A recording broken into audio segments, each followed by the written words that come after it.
Iniciamos entonces nuestro estudio. Me recuerdan entonces lo que estamos viendo.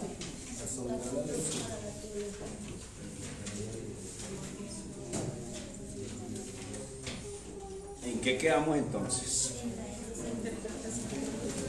La sed del teólogo debe aceptar que los dos son verdaderos. Doctrinas que se oponen. Sí, llámase la sed. Sí. Y se debe aceptar el teólogo que las dos son verdaderos. Pero deben tener un titulito que es interpretación teológica. ¿Sí lo tienen así o no? Eso, sí me gusta que tenemos que dar entonces el punto que estamos viendo. Entonces, todos como tal estamos obligados, de cierta manera, esa buena palabra, estamos obligados a tener siempre un pensamiento teológico. Se los he dicho muchas veces, sobre todo los que han compartido conmigo mucho más estrechamente, que es Brayita, Gustavo, Diego, el tiempo que estuvo Jason. Siempre un pensamiento teológico. ¿Cuál es ese pensamiento teológico? No quedarse con lo básico, no ser literalistas, sino de entrar en una profundización. Obviamente ese pensamiento teológico lo produce la Biblia, ¿no? No son especulaciones externas de la Biblia, porque eso ya sería herético, sería delicado. Y de ahí surgen pues un sinnúmero de cosas extrabíblicas supremamente peligrosas. Pues el pensamiento teológico es anclado en las Sagradas Escrituras, pero siempre buscando profundizar y ampliar. En ese trabajo de investigación teológica, ahora recordemos la palabra, ¿no? Que es el estudio de Dios. Precisamente le decía a Gustavito ayer, decir nosotros que el estudio de Dios, pues eso es como muy ofensivo y como muy arrogante. Nosotros que vamos a poder estudiar a Dios, o sea, eso es una cosa ridícula que no se le ocurre a nadie. Estudiar a Dios cuando son insondables e inescrutables sus caminos y sus juicios, ¿cierto? Y que quién entendió la mente del Señor, y que tan alto es su grandeza que nadie la puede alcanzar, dice la Biblia. Entonces, eso tenemos que tenerlo claro. Cuando hablamos de teología, de estudio de Dios, es lo que la Biblia nos revela de Dios. Lo que la Biblia nos revela de Dios. Esa es la teología bíblica, lo que la Biblia nos revela de Dios. Entonces, cuando vamos estudiando la Biblia, encontramos el centro de esa palabra, que es su inspirador, su autor, que es Dios. Él es el autor, Él es el dueño de ella, Él fue el que la reveló, Él fue el que la dio. Y a Él lo encontramos desde el primer texto hasta el último. Siempre está Dios ahí presente. No hay un solo pasaje de las Sagradas Escrituras donde podamos decir de que, ve, tan raro, aquí no está el sello de Dios o la esencia de Dios. No. Entonces, todos los pasajes no hablan de Dios. Pasajes que hablan sobre Satanás, otros hablan sobre los seres humanos, otros hablan sobre episodios.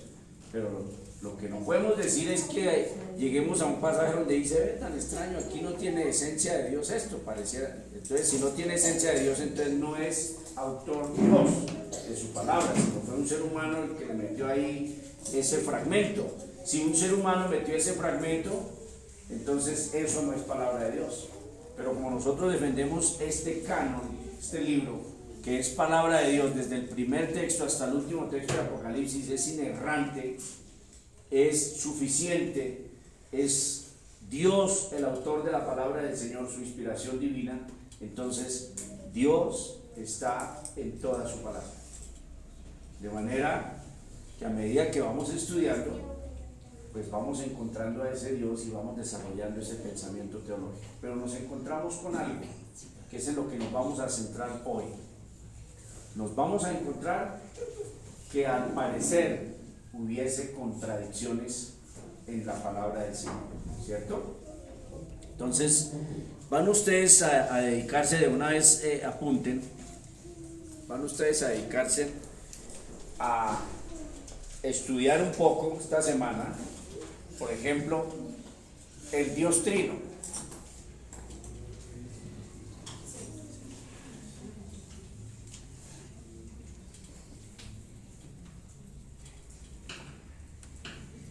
Esto pareciera ser contradictorio.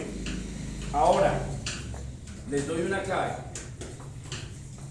Todas las aparentes contradicciones de la Biblia tienen al pueblo de Dios dividido. De una vez se lo digo, a la iglesia del Señor. Todas estas aparentes contradicciones bíblicas son las que hoy tienen dividida a la iglesia del Señor. Entonces ustedes tienen que desarrollar un pensamiento teológico sano, para que no sigamos esas corrientes, esas tendencias, esas inclinaciones. Entonces, esta doctrina tiene a la iglesia dividida.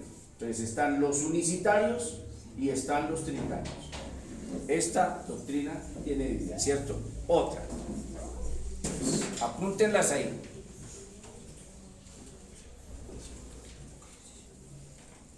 Soberanía de Dios.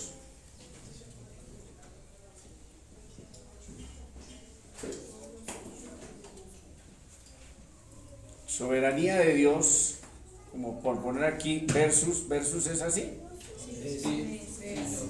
Responsabilidad.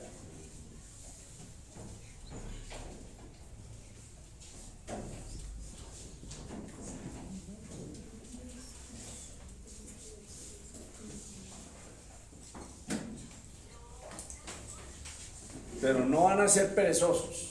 Que eso es muy deprimente, un estudiante perezoso sí es deprimente, de verdad que sí. Yo creo que aquí hay Dieguito, acá hay mesita y todo eso para escribir porque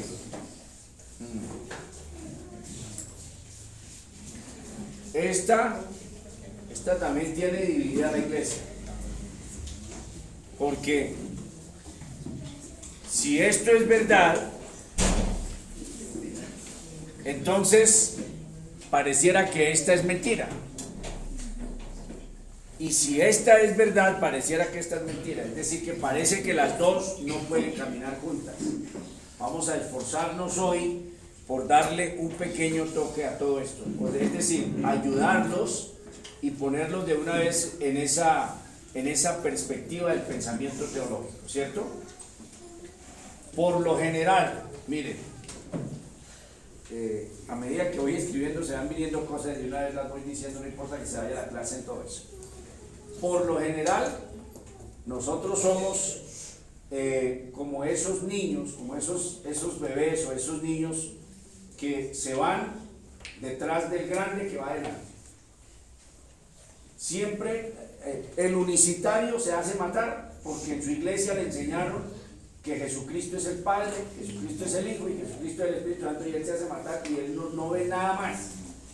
Él ya no ve nada más. El trinitario clásico, que las tres personas distintas, los tres miembros de la Trinidad, él se cerró ya en su filosofía y ya no se expresa de ninguna otra forma, ¿cierto? Estos entonces dicen, si Dios es soberano, entonces siéntense, relájense, y los que Dios salvó, que son dos doctrinas que están ahí pegadas, la que voy a poner ahorita, Dios ya determinó, Dios ya dijo en la eternidad, lo que Dios dijo se cumple. ¿Ustedes de qué se afanan? O sea, dejemos de ser ridículos, dejemos de afanarnos. ¿Para qué ora? ¿Para qué lee la Biblia? Si Dios ya lo salvó en la eternidad, lo salvó, y si no lo salvó, se condenó, ¿cierto? Entonces nos vamos detrás de esas personas que un día dijeron algo y nos cerramos y no escuchamos a nadie más. Pero nosotros no tenemos que escuchar como tal a personas. Ustedes escuchan a Pedro, no sé si le escuché a Carlitos hoy en el audio que decía el erudito Pedro. Bueno, por lo menos quisiera hacer un 0.5 erudito. No clasifico para nada de eso. Ustedes siguen a su pastor escuchan a su pastor, y eso es correcto, porque sería muy deprimente que ustedes estén aquí y estén ahí para contradecirme, para desde la banca contradecirme o para hacer comentarios entre ustedes en los pasillos de que el pastor estuvo súper equivocado hoy en el sermón y cosas como esas. Sería muy deprimente, sería mejor acabar la iglesia, ¿cierto? Entonces la iglesia debe estar en armonía con su pastor y debe creer a su pastor, ¿cómo no? Pero lo que realmente la iglesia debe escuchar es la voz de la Biblia. Esa es la palabra que ustedes deben escuchar, ¿cierto? De manera que si ustedes escuchan la voz de la palabra de Dios, cuando su pastor Pedro se equivoque, que seguramente me equivocaré muchas veces, entonces ustedes serán advertidos ¿por quién? Por la palabra de Dios. Y seguramente cualquiera de ustedes, no importa, sea mi esposa, sea Beatricita, sea quien sea, me van a llamar y me van a decir, pareciera que hay una contradicción en lo que afirmó hoy en el sermón, pero hay que escuchar la voz de la Biblia. Diría yo que casi que el grueso de la iglesia simplemente sigue líderes. ¿Y por qué esas iglesias falsas de la prosperidad? ¿Por qué están atiborradas de gente? Porque lo que les dijeron, siguen ciegos y no escuchan a nadie y mucho menos escuchan la voz de la palabra del Señor. Entonces, se lo suplico, lean y desarrollen pensamiento teológico. ¿Logran ya captar qué es pensamiento teológico o no? ¿O todavía eso está oscuro? Cuando yo les digo esfuércense por desarrollar un pensamiento teológico, ¿lo tienen claro o todavía está enredado? Con sinceridad, contésteme. ¿Sigue enredado todavía? Ok. Yo creo que está claro. Entonces, vamos a poner alguna ilustración. ¿Qué es un pensamiento crítico? Sí, critica usted cualquier cosa que se esté dando, sea de la televisión, sea de las noticias, del gobierno, usted hace las críticas, ¿cierto? Sobre cualquier cosa. Ese es un pensamiento crítico. Entonces, al igual, cuando ustedes van leyendo la Biblia, entonces hacen el esfuerzo de encontrar a Dios, de investigar a ese Dios del que están leyendo. A ver, hagamos un pequeño ejercicio. El que habita, Salmo 91, el que habita al abrigo del Altísimo morará bajo la sombra del Omnipotente. Vive abrigado en el Altísimo y está bajo una sombra que es ¿de quién? Del Omnipotente. Diré yo a Jehová, esperanza mía y castillo mío, mi Dios en quien confiaré. Él te librará del lazo del cazador. Y a medida que usted va leyendo el Salmo 91, entonces comprende que Dios es un Dios que protege, es un Dios poderoso, comprende todo eso, pero que usted tiene la responsabilidad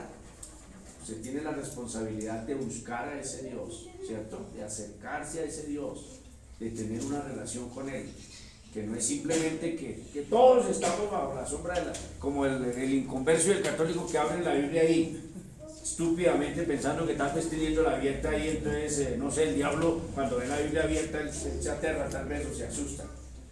Entonces, desarrollar ese pensamiento teológico es entender ese Dios, pensar sobre ese Dios, la relación de ese Dios conmigo, qué me está pidiendo ese Dios, cómo se expresa ese Dios, cómo es el carácter de ese Dios. Ahí es donde fueron encontrando los teólogos. Seguiré poniendo ejemplos y seguro que los ejemplos y la ilustración siempre nos ha sacado victoriosos. Y me anclo en eso y siempre lo haré así, de esa manera. Mire, hay atributos que no están en la Biblia como tal. Y los teólogos definieron que son atributos 100% correctos. Y a pesar de que no los encuentra usted en la Biblia con las palabras exactas, usted deduce que así tiene que ser. Por ejemplo, usted no encuentra en ninguna parte, no vayan a dañar su soledad de Dios. por lo general no va a encontrar en ninguna parte algún verso que le diga la soledad de Dios. No lo va a encontrar. Pero el pensamiento teológico lleva a los teólogos a decir, si Él es el creador absoluto de todo, hubo un momento en la eternidad donde estaba completamente solo. ¿Sí me expliqué o no? Sí, amén. Ah, bueno. Si Él creó todo lo que existe, porque es absolutamente el creador y es eterno, sin principio y sin fin, hubo un momento en la eternidad donde ¿qué? Estaba completamente solo. De ahí, de ese atributo, sigue desarrollándose el pensamiento teológico y el teólogo dice, entonces Dios es autosuficiente, no necesita de absolutamente nada, solamente de sí mismo, es autosuficiente. Nunca está triste, nunca está aburrido, nunca está desprovisto, nunca le falta nada, no necesita de nada. ¿Sí ve? Eso es desarrollar el pensamiento teológico, ¿cierto? Ahora, por lo general no van a encontrar, nunca la van a encontrar la palabra aceidad. Espero que no sé si sea con S o con C, creo que es con S. Aceidad no la van a encontrar, no la busquen porque no la van a encontrar. Pero de esos atributos van saliendo estos, como la aceidad, ¿cierto? Donde Dios no necesita de nada para ser Dios. Eso es desarrollar ese pensamiento teológico y no es fácil. No vayan a pensar que ya ahorita con la tarea entonces, wow, estoy volando pensamiento teológico. No es fácil. Pero cada vez que estén leyendo el pasaje, Salmo 91, tengo que tener ese pensamiento teológico y voy ampliándome en esa lectura, ¿cierto?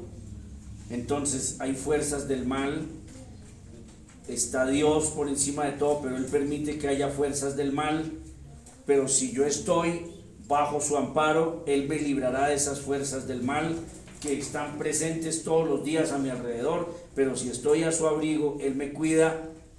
Todo eso hay que pensar a medida que vamos leyendo, no repetir como loros, el que habita al abrigo del Altísimo, sino desarrollar pensamiento a medida que vamos leyendo, ¿cierto?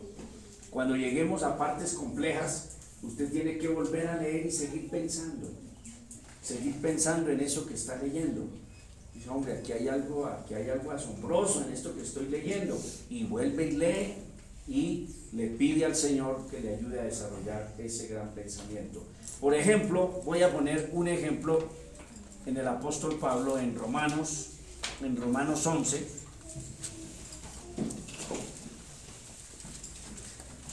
Romanos capítulo 11.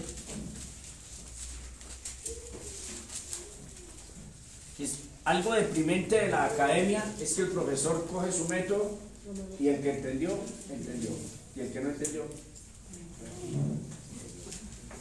lo lamento.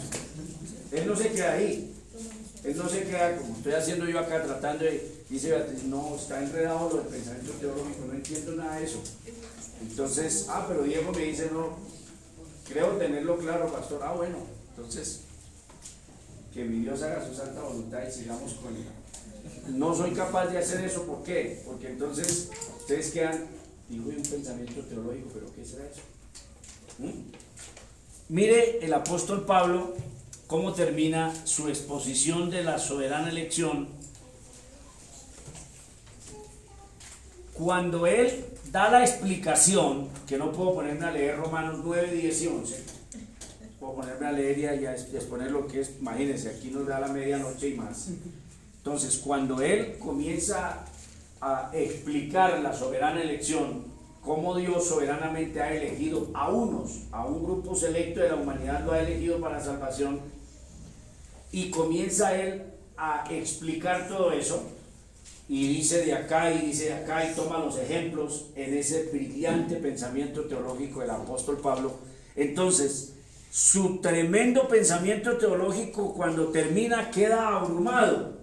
El apóstol queda abrumado de todo lo que ha dicho, movido por el Espíritu Santo. Él queda abrumado, queda asombrado, y como queda colapsado de decir, he dicho tanto de Dios que no he dicho nada, y seguro, mire, usted puede durar 2 horas dando una exposición de Dios y al final, se lo dije a Gustavo ayer, o podemos pasar horas en un seminario sobre Dios y al final todos reflexionaremos que estamos en el mismo punto de partida, hemos avanzado 0 milímetros, estamos en el mismo punto de partida, porque es imposible escudriñar a Dios. Nadie, el que diga que lo escudriña y que sabe, es un necio y además blasfemo y además soberbio, agrandado, porque a Dios, ¿quién lo podrá estudiar? Absolutamente nadie, ni sus ángeles, que son mayores que nosotros en conocimientos y en cosas, porque ellos están allá a su lado, pero ni siquiera ellos. ¿Cómo un ser humano puede atreverse a decir, no, es que yo ir a estudiar a Dios y yo ya lo entiendo? Lo entiendo. Y si no lo entendemos y si no lo podemos estudiar, entonces ¿qué hacemos aquí? Pues estudiando su revelación, que es este libro, lo que el libro nos ha dicho de él. Cuando él colapsa y queda abrumado, dice en el verso 33, oh profundidad de las riquezas de la sabiduría y de la ciencia de Dios. O sea, en su pensamiento teológico miró, quiso hacerse una figura y se paró en el borde de un abismo. Eso es pensamiento teológico. Entonces él está abrumado de todo lo que ha dicho. Luego hace la gráfica en su cabeza como si se parara en el borde de un abismo. Si usted se subiera al cerro más alto y se para en el abismo y mira hacia abajo.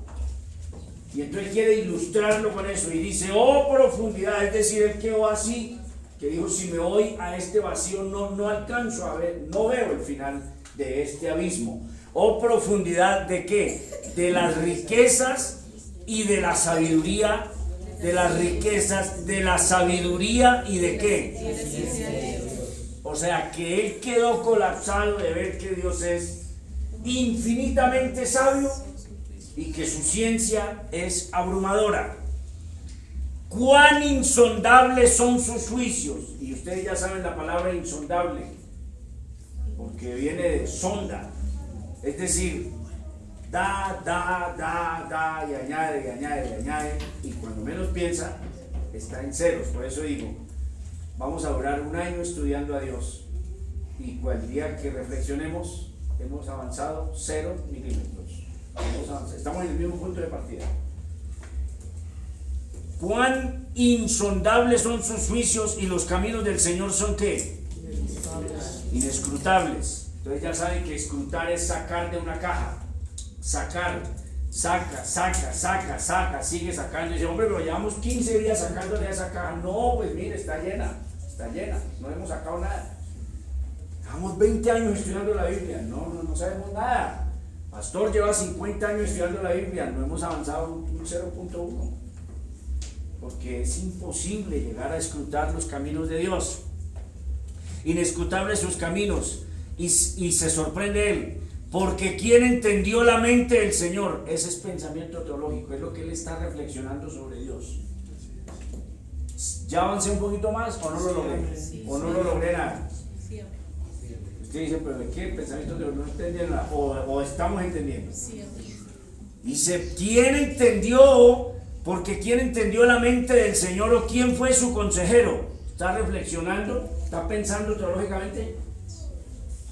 Que lo primero, la mente del Señor no la entiende ¿quién? Nadie. Y que si hubo alguien que le aconsejara, eso es soledad de Dios, aceidad de Dios, ahí está el atributo entre líneas, no está la palabra, pero entiendo de que si nadie le dio, es porque es solo, absoluto, no necesita de nadie ni de nada.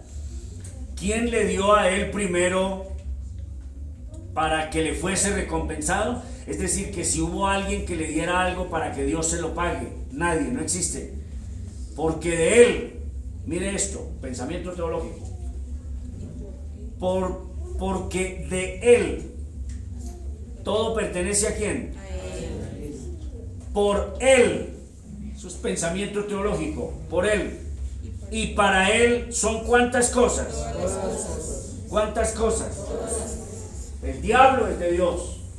Ay, pastor, pero eso suena como escandaloso. El diablo es de Dios, los demonios son de Dios, todo es de Él, todo le pertenece a Él. Y cuando alguien dice, no, es que Dios no hizo el infierno para las personas, pues hombre, esos son pensamientos demasiado pequeños. Porque si no lo hizo para las personas y las va a echar allá, a un grupo de personas las va a echar allá, entonces fue un accidente que en el camino se rascó la cabeza y dijo, bárbaro, este no era el plan original, pero yo voy a echarlos. ¿Sí ven que es un pensamiento teológico extraño? Es complicado. ¿Sí ven? Entonces cuidado con eso. Ojo con esto, porque de Él son todas las cosas, por Él son todas las cosas, y para Él el infierno desemboca en que es para la gloria de Dios. Los salvos desembocan en que es para la gloria de Dios. El pecado y el mal desemboca al final que es igual para su gloria, y que no hay nada que lo deprima, que no hay nada en que pueda decirse que ha fracasado, cosas como esas. Entonces, busquen, esfuércense por encontrar ese pensamiento teológico, desarrollarlo en ustedes, conocer a ese Dios, investigar a ese Dios dentro de ustedes, siempre anclados ¿dónde? En la Biblia. No que es que se me ocurrió, que es que tal cosa, no. Como todos estos, esta teología liberal, por eso se llama teología, ¿sí ven? Teología liberal. No, es que debemos ahora expresarnos, decirle a Dios padre y madre, decirle a Dios que es que en Él está la mujer y el hombre, o sea, eso ya es salirse de la Biblia. Si la Biblia me muestra a Dios en términos masculinos, en ese término debe usted pensar de Dios. Nunca encontramos a Dios en términos femeninos en la Biblia. Entonces hable de Dios en forma masculina. Esa es la forma. ¿Que Dios es hombre? No, la Biblia no hay. ¿Cómo le va a ocurrir decir que Dios es un hombre? No, pero piense de Él siempre en términos masculinos, porque la Biblia habla de qué forma. En términos masculinos de Dios. Nunca lo encontramos en términos femeninos, jamás. Siempre en términos masculinos. Y si el Señor Jesucristo se encarnó en un cuerpo masculino, ¿no le habla mucho eso? Entonces, nadie tiene que ofenderse por eso. Las mujeres no tienen que ofenderse por eso. Es que Él es soberano, ya. A él quiere de esa forma. Bien. La otra doctrina, apunten, es soberana elección versus decisión humana.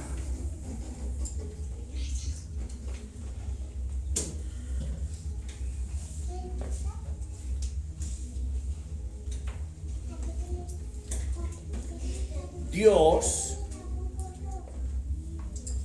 y el mal. Yo creo que es suficiente, con esto ya se rompe en su cabeza, ya suficiente. Sí, con esto ya se rompe en su cabeza. Entonces hay que comenzar a tener definiciones. Si la Biblia dice que Dios es uno, entonces Dios es uno, ¿cierto? Entonces usted encuentra ahí en Deuteronomio capítulo 6. Oye Israel, Jehová nuestro Dios, Jehová ¿qué? Uno es. Entonces, no nos salimos de ese anclaje, creemos en un solo Dios, ¿cierto? En un solo Dios. Pero a medida que vamos encontrando textos donde nos hablan de que el Padre envió a su Hijo, sobre todo San Juan, entonces les doy la cita para que estudien. Evangelio de San Juan es el evangelio más trinitario. Diría yo que es un evangelio supremamente trinitario.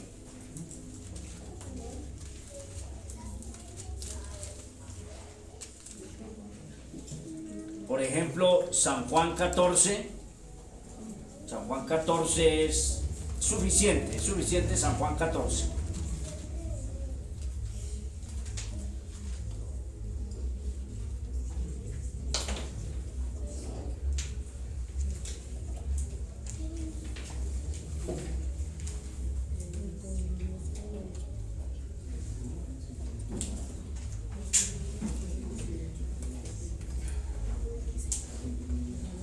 El que tiene un pensamiento teológico reflexiona sobre todo lo que lee. No se ancla en lo que ya dijeron dos o tres, sino él reflexiona teológicamente a medida que va leyendo.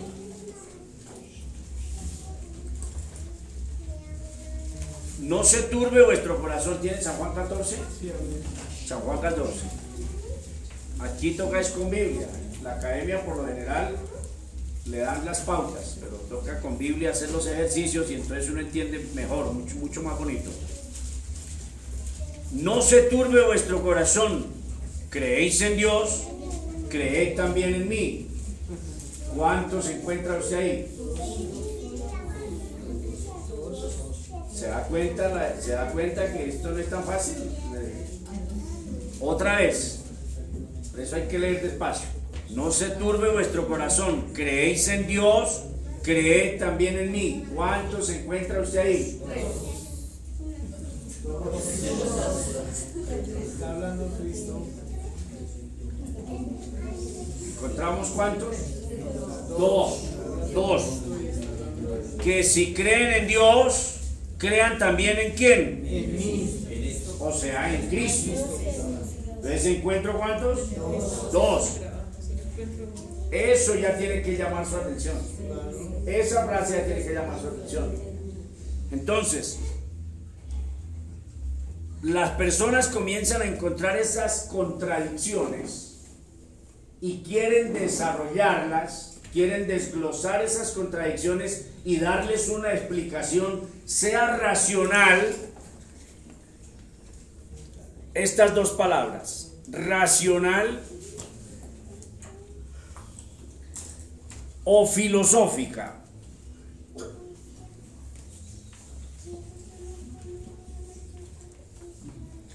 Sea racional o sea que filosófica. ¿Se alcanzan a leer todo? Sí. Entonces, tengo un texto donde dice: oye Israel, Jehová vuestro Dios, Jehová ¿qué? Uno es. Entonces, razón. Esta es la gran peligrosidad de la fe. Por eso les digo, esto tiene dividida la iglesia hasta ahora. Entonces, razono. Si ya dijo en Deuteronomios que es uno, entonces aquí yo estoy entendiendo mal. Otra cosa fue lo que quiso decir el escritor. Entonces yo debo razonar sobre ese pasaje que me lleva a pensar de que estoy leyendo dos, pero como el Deuteronomio me dijo que era uno, entonces yo debo razonar sobre ese pasaje, ¿cierto?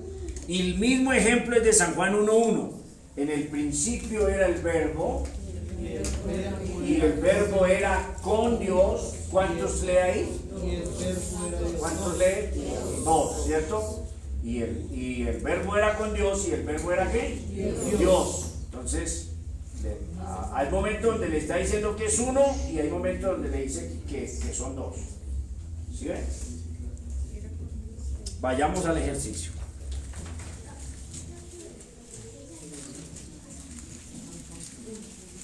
San Juan 1, sí. San Juan es el evangelio más trinitario, el evangelio trinitario de la Biblia.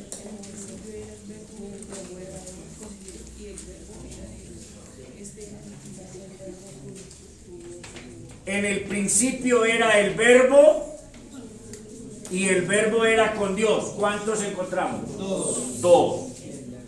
Y el verbo era Dios. Se devolvió a uno. Se devolvió otra vez a uno porque me está diciendo que el verbo era ¿quién? Dios. Este era en el principio con Dios. Me volvió a llevar otra vez a que hay ¿cuántos? Dos, ¿cierto?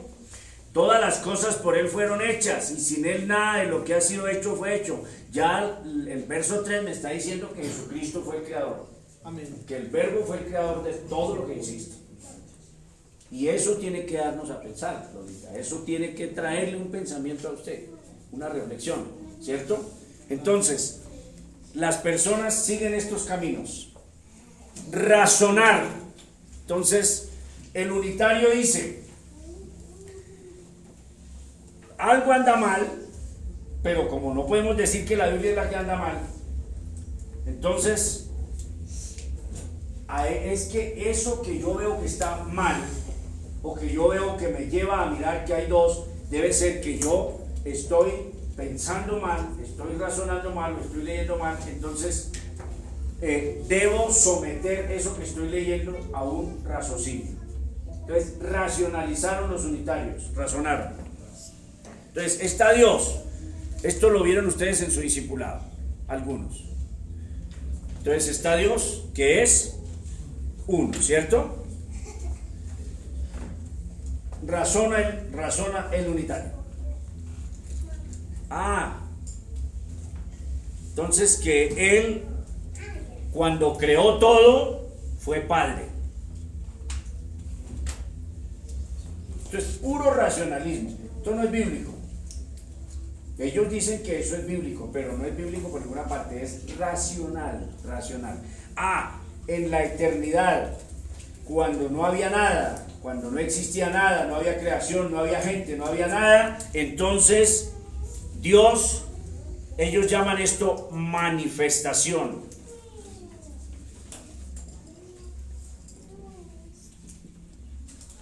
Manifestación. Dios sé qué. ¿Se manifestó como qué? O sea, ¿de dónde lo sacaron? No sé, pero ellos razonan que cuando no había nada en la eternidad, ni gente, ni ángeles, ni nada, no había, entonces Él se manifestó ¿qué? Como Padre. Es más, la doctrina de nuestra iglesia aparecía de esa manera. Cuando Dios, mire, tenemos aquí a Dios, entonces mire, seguimos la gráfica. Cuando Dios hace la humanidad, creó la humanidad, y Él quiso salvar a la humanidad porque la humanidad se salió de ese reglamento de Dios, la humanidad se descaminó, se fue por un camino equivocado que no era el de Dios. Entonces Dios va a redimirlos, quiere salvar a esa humanidad que es su creación, que Él la hizo a imagen y semejanza suya, y Él quiere salvarla a esa humanidad. Entonces Él piensa, ¿cómo hago entonces para salvar a esta humanidad? Estoy razonando y especulando. Estoy especulando aquí, pero tengo que hacerlo así para que ustedes me comprendan. Pero ¿cómo hacemos? ¿Cómo hago? No ¿cómo hacemos? Porque está hablando es en singular, es uno. ¿Cómo hago para salvar a esta humanidad? Entonces Él dice, no, pues hay que bajar hasta ellos y hacerme como uno de ellos, y me sacrifico por ellos, ¿cierto? Y doy un mensaje de salvación para que ellos crean en mí y se regresen al camino y sean salvos. Entonces, debo aquí tomar un nombre, y Él dice, bueno, tomemos el nombre de hijo. Tomemos el nombre de hijo. Sí, porque ya entonces es un ser humano, necesitó de una mamá, etcétera, etcétera. Entonces, ¿cuál es la palabra que más encaja? La palabra que más encaja es hijo, porque tuvo una mamá, etcétera, etcétera. Entonces, hijo, porque se encarnó. Entonces, ya no es padre. Ya no es padre, en ese instante ya no es padre. ¿Ahora es qué? Ahora es hijo. Entonces, bien, estoy tachándolo antes de tiempo. Pero resulta que no me puedo quedar en este estado de carne, no me puedo quedar, dice Dios. Yo no me puedo quedar ahí por la eternidad, o me puedo quedar ahí hasta que los seres humanos, hasta que yo mismo determine acabar con esto. Entonces yo no me puedo quedar ahí. Tengo 2500 años de edad, qué sé yo, no. Entonces debo este cuerpo quitarlo de la tierra, dice Dios. El cuerpo que yo tomé debo quitarlo de la tierra, pero no puedo dejar a los que redimí, no los puedo dejar solos. Entonces ahora soy Espíritu Santo.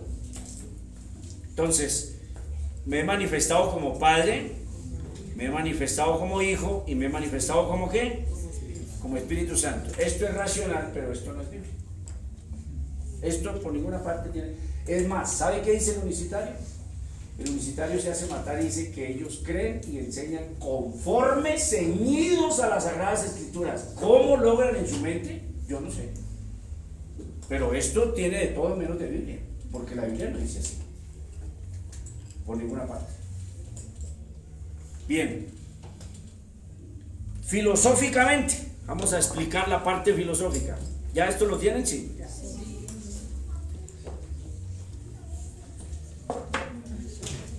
Entonces vamos a explicar la parte filosófica. Dios.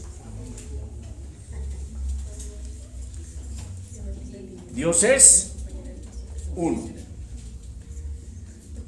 Entonces van leyendo. En este caso ya es otro pensamiento. Va leyendo, Dios es uno, ya lo tiene definido y comienza a encontrar San Juan 1:1 y se lee el Evangelio de Juan. Entonces cuando este filósofo se lee el Evangelio de Juan, trata de poner en orden lo que no se puede explicar. Uno y aparecen tres, ¿cómo es eso? Entonces él trata de organizar. Por eso digo, cuando encuentran estas contradicciones, los teólogos, y ese es el trabajo de ellos, los teólogos tratan de ¿qué? De explicar eso complejo. Ellos se esfuerzan por explicarlo y graficarlo de alguna manera. Hay gráficas, los libros traen gráficas. Aquí yo acabé de hacer una gráfica, ¿cierto?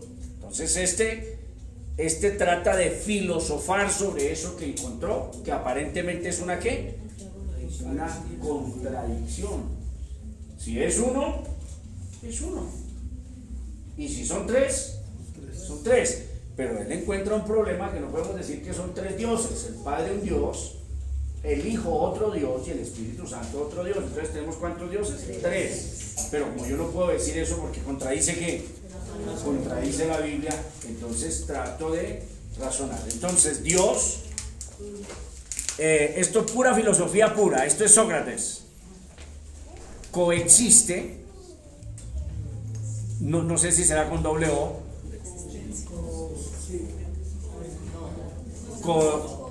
Creo que no, creo que va con una sola O.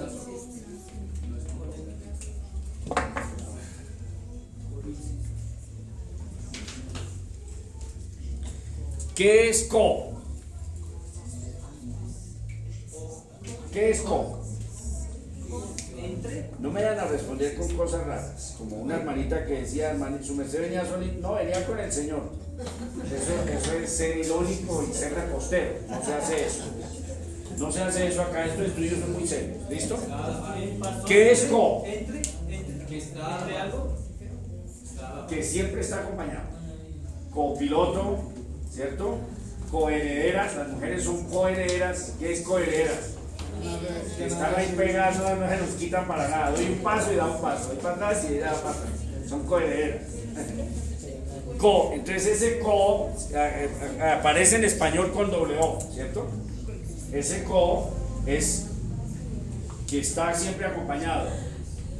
Entonces ellos en su filosofía dicen coexiste.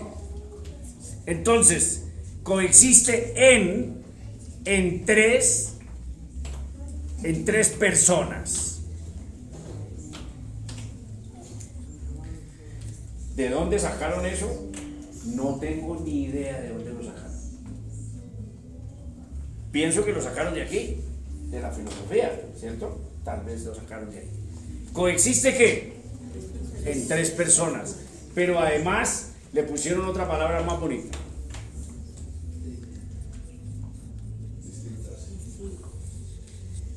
Distintas.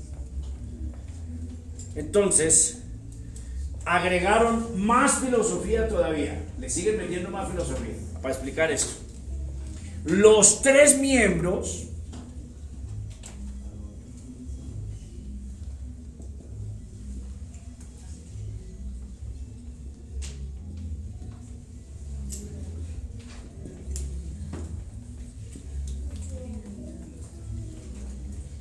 a ver, seamos honestos.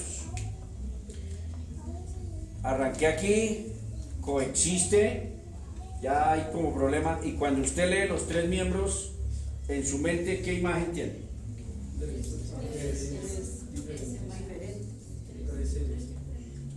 Comienza a empujar el pensamiento a que a la final usted está viendo 3 dioses. Empuja su pensamiento, no lo quiere porque aquí se lo prohíbe, no lo quiere, lo niega. El trinitario niega totalmente que sean 3 veces más. Es pecado acusarlos de eso, porque nunca han dicho eso. Ellos creen en un solo Dios, pero que coexiste, coexiste en 3 personas distintas, los 3 miembros de la Trinidad, ¿cierto? Entonces, el problema es comenzar a filosofar con todo eso. ¿Qué es lo correcto? Decir lo honesto, lo hermoso, lo bonito, lo humilde de un pastor es que diga: a Dios no lo entendemos nadie. Entonces vamos a explicar y vamos a enseñar como la Biblia nos dice. Entonces, ¿cómo explico Juan 1:1? Que en el principio el Señor Jesucristo estaba con su Padre, dígalo así, pero que el Señor Jesucristo es el mismo Dios, pero que sin embargo yo no puedo decir que Jesucristo sea el mismo Padre. Explíquelo así con tranquilidad, con naturalidad, no se ponga a meterle filosofía ni cosas raras, explíquelo como la Biblia lo dice. Si la Biblia lo dice, ¿usted por qué siente miedo? Es deprimente. El unicitario esquiva citas bíblicas. Él esquiva. Es más honesto el trinitario, porque el trinitario va directo y él con su filosofía él explica y explica con libertad. Es decir, que si a mí me dicen ¿en qué bando se queda Pedro?, yo me quedo con los trinitarios. Claro, porque es que ellos son más honestos, son responsables con la Biblia y explican todo. El unicitario, él le saca el cuerpo, él comienza a esquivar esas citas, sacarle el cuerpo, porque cuando se sumerge en ellas lo obligan a hablar como ella dice, ¿cierto?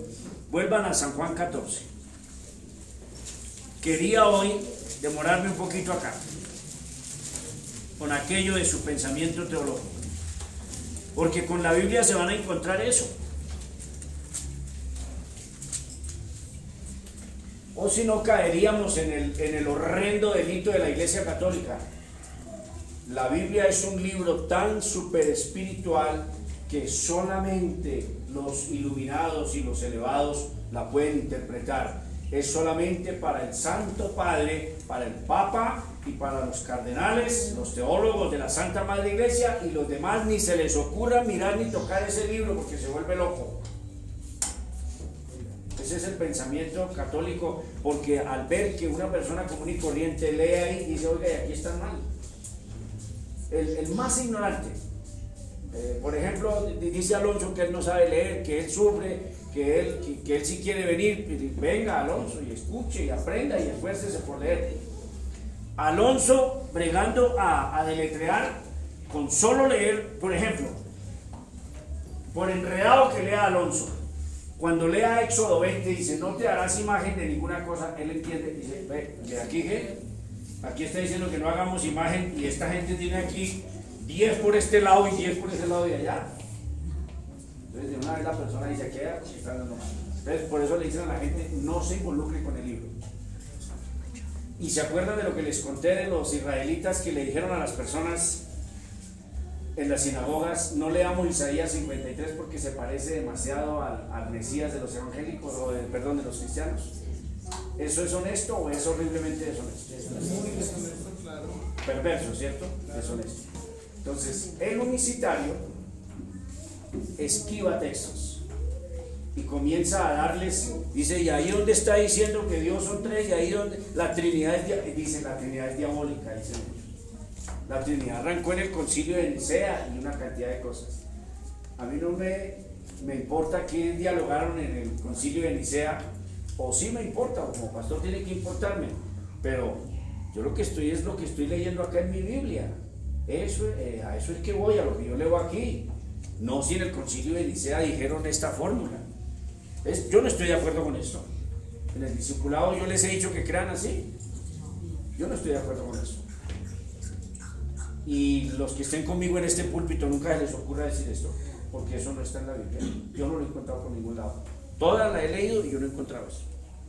Ni que los 3 miembros, ni que las 3 personas distintas, yo no he encontrado nada de eso. ¿Pura qué? Filosofía, ¿cierto? Pura filosofía. San Juan 14.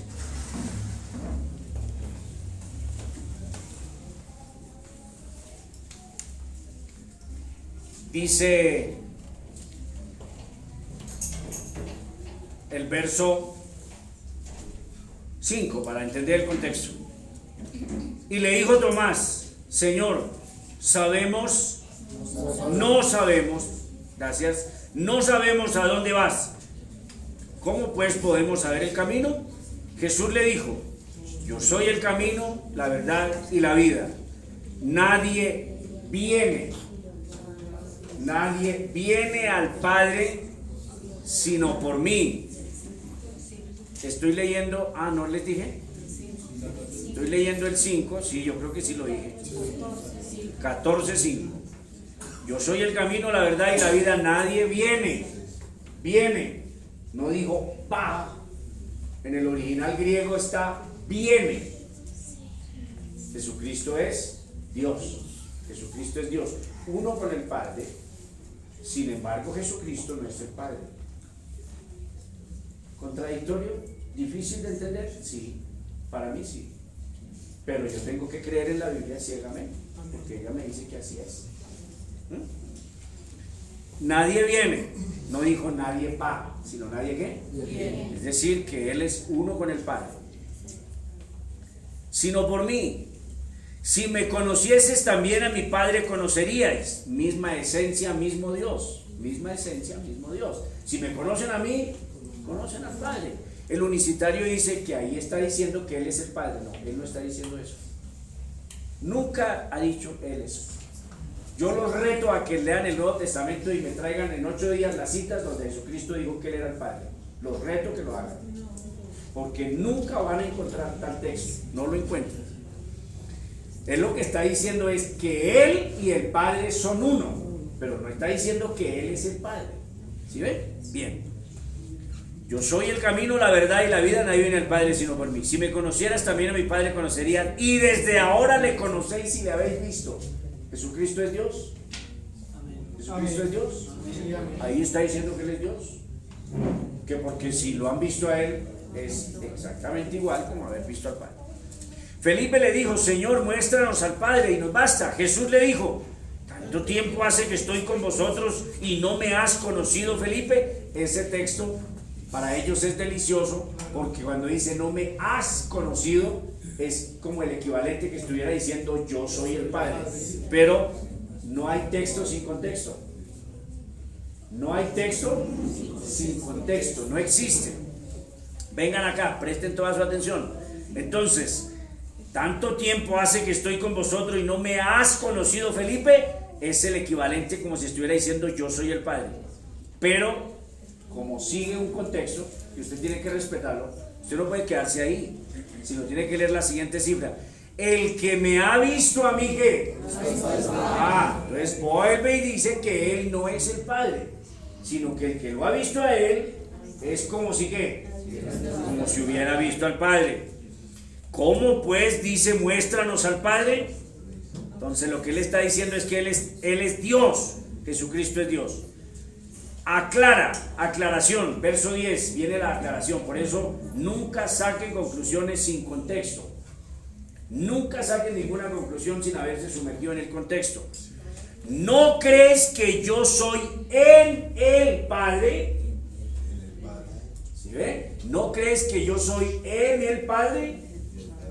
¿Y el Padre qué? En mí. Nunca está diciendo que Él es el Padre o que el Padre es el Hijo, ni viceversa. Está diciendo que los dos son uno. ¿Los dos son qué? Siempre encuentra usted una distinción. Bien.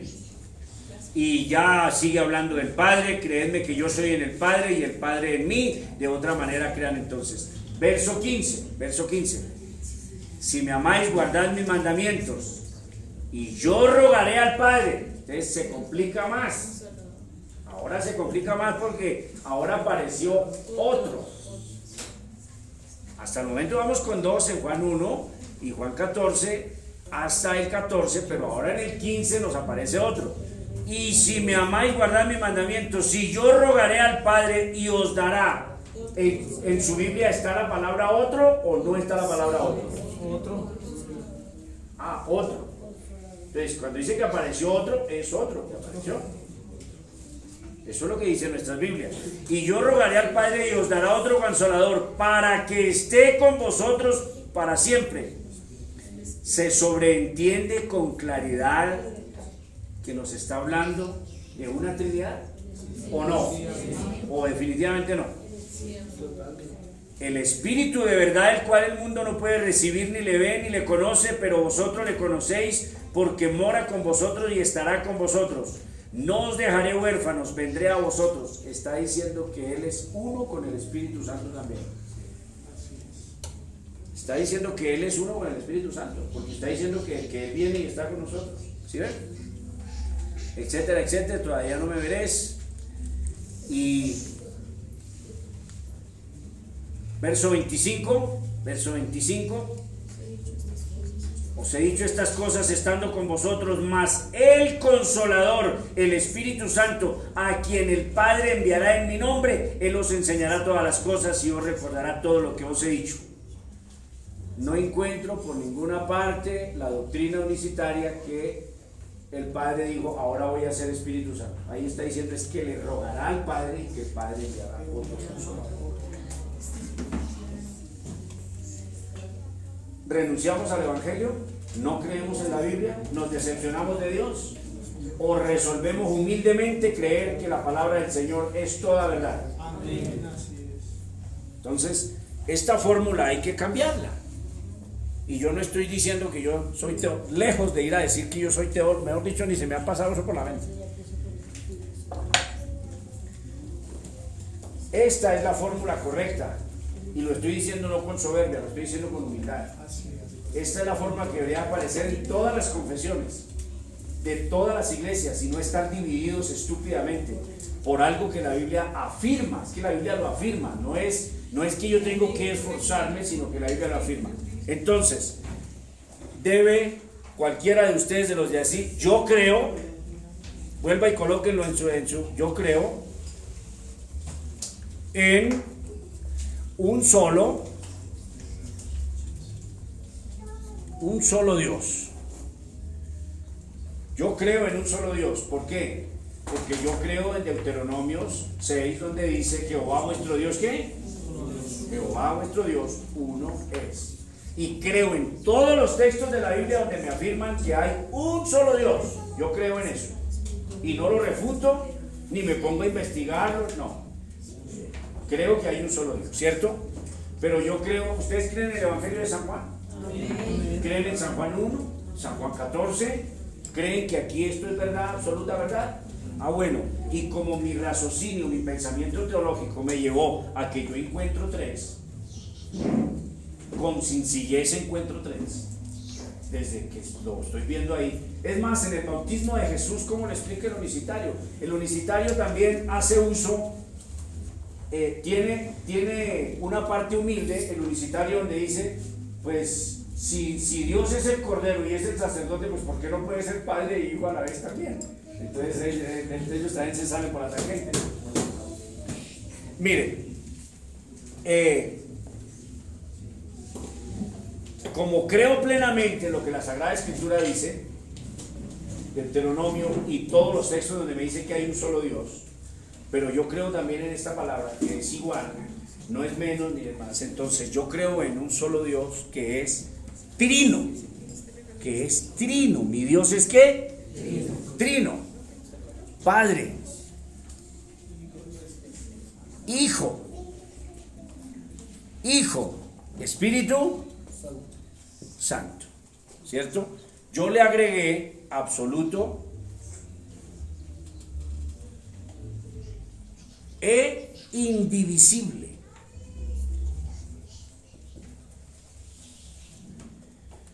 Yo no puedo separar al Padre del Hijo, ni al Hijo del Padre, ni al Espíritu Santo del Padre del Hijo. Yo no puedo separarlos. Si el Espíritu Santo está en mí, tengo a mi Dios trino. Si el Espíritu Santo está en mí, tengo al Padre, al Hijo y al Espíritu Santo. Y cuando yo creo en Jesús como mi Salvador, yo estoy creyendo en mi Dios Trino, Padre, Hijo y Espíritu Santo. Y cuando yo le oro al Padre, porque en eso de la oración también se enredan entonces, que no hay que orarle a Jesús. Claro, Jesús dijo, todo lo que pidieres al Padre en mi nombre. ¿Cómo se me ocurre decirle a usted, hermano, y tengan cuidado, no le oren a Jesús, órenle al Padre en el nombre de Jesús? ¿Para qué nos enredamos con eso? Si usted está orando y dice, mi amado Señor Jesucristo, te pido, ¿es correcta la oración? Pues claro, porque en Cristo está el Padre, está el Espíritu Santo. No nos enredemos con eso, por favor, se lo suplico. Él es, ¿y qué? Indivisible. Yo no lo puedo vivir, ¿cierto? Y viene la gráfica,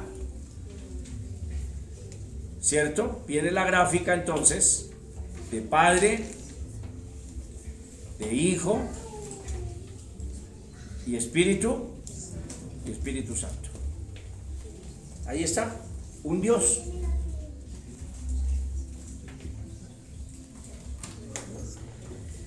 No se vayan, no se inclinen a esos costados, iglesia de mi vida. Escuchen la voz de la Biblia, no escuchen la voz de personas que están enredadas en su cabeza, escuchen la voz de la Biblia. No, que se ha manifestado. ¿Qué es eso? ¿Qué es eso que se ha manifestado? O sea, cuando fue hijo, dejó de ser Dios y pasó a ser Dios hombre con dos naturalezas. ¿Cómo explíqueme eso? Cuando usted se pone a razonar, usted se enreda. ¿Por qué? Porque tiene que reducir a Dios al raciocinio humano. Al raciocinio humano. Y cuando usted se pone a filosofar, se enreda. ¿Por qué? Porque tiene que comenzar a términos filosóficos que explican. Se enreda también. Cuando usted dice los tres miembros de la Trinidad, ¿suena enredado? Sí, claro. Sí suena enredado. Suena peligroso, suena enredado, suena complejo. Mejor no digan esas palabras, que no están en la Biblia. Creemos en un solo Dios, que ese Dios nuestro es ¿qué? Trino. Él es Padre, Él es Hijo y es Espíritu Santo. Pero cuando me dirijo al Padre, cuando estoy explicando sobre el Padre, jamás se me ocurre ir a decir, ay, tengan en cuenta, y el Padre es el mismo Hijo. No, porque no hay ningún texto en la Biblia que le apoye eso. Entonces, estas doctrinas son supremamente delicadas. Vamos a ver si alcanzamos a la siguiente. ¿Ya apuntaron esto? Anhelaba con todo mi corazón que eso quedara en la confesión de nuestra iglesia en título, pero no fue posible. Hay que ser humilde y hay que ser tranquilo. No hay que exigir nada. No, yo llego a exigir o me retiro de la iglesia. No. Le pedí al Señor que nunca salgan esas palabras de mi boca. Yo anhelaba que ese fuera el encabezado, porque es importantísimo tener claro en qué creemos nosotros, a la luz de la Sagrada Escritura. No lo que dijo el Concilio de Nicea, no lo que dijo Calvino, no lo que dijo Martín Lutero, no lo que dijeron los unicitarios, no, lo que dice nuestra Biblia, la palabra del Señor. Amén. ¿Cuál es la siguiente? Soberanía de Dios versus responsabilidad ¿qué? Humana. Entonces,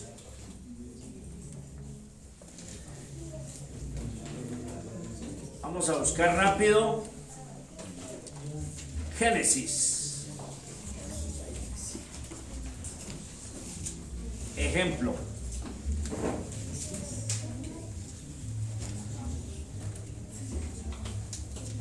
No van a hacer comentarios simples, sino comentarios serios y responsables. Te lo suplico, por favor. Nada de comentarios simplones sobre la Trinidad que, por ejemplo, una tontería que da hasta ira. A mí me da ira. No, es que Dios es como el huevo, o sea, somos tan insultantes, tan groseros, decir que Dios es como el huevo que tiene cáscara, que son esas formas de dirigirnos a nuestro Dios. No, es que Dios es como el agua, es sólido, o sea, el agua puede ser las tres cosas a la vez. El agua puede ser gaseosa, sólida y líquida a la vez. Cuando está sólida es que sólida, el cielo, la nevera. Cuando usted abre la nevera que se ha congelado, usted no dice, ¿cojo el cubo o hecho así? Hay que ser idiota, hay que ser muy idiota uno para salir con esas tonterías. Ahora, no comparemos a Dios con nada, que Dios es incomparable. No se ponga a dar esa clase de ilustraciones, gracias Dieguito, esa clase de ilustraciones tontas de niños de kinder. No, a Dios no se le compara con nada. Simplemente yo creo que el mío, mi Dios, al que yo adoro, es trino, y ya, eso es todo. Y es uno solo. Bien. Génesis.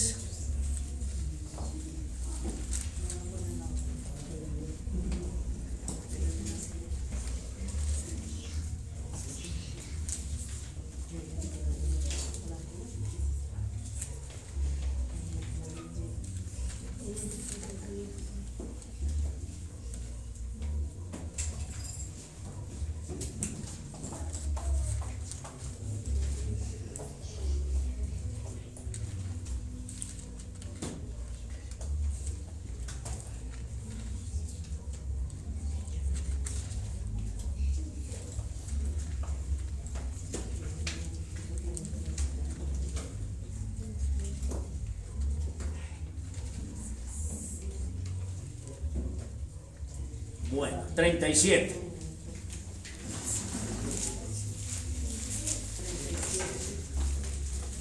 Contradicciones que uno dice, bárbaro, ¿y aquí ahora qué hacemos?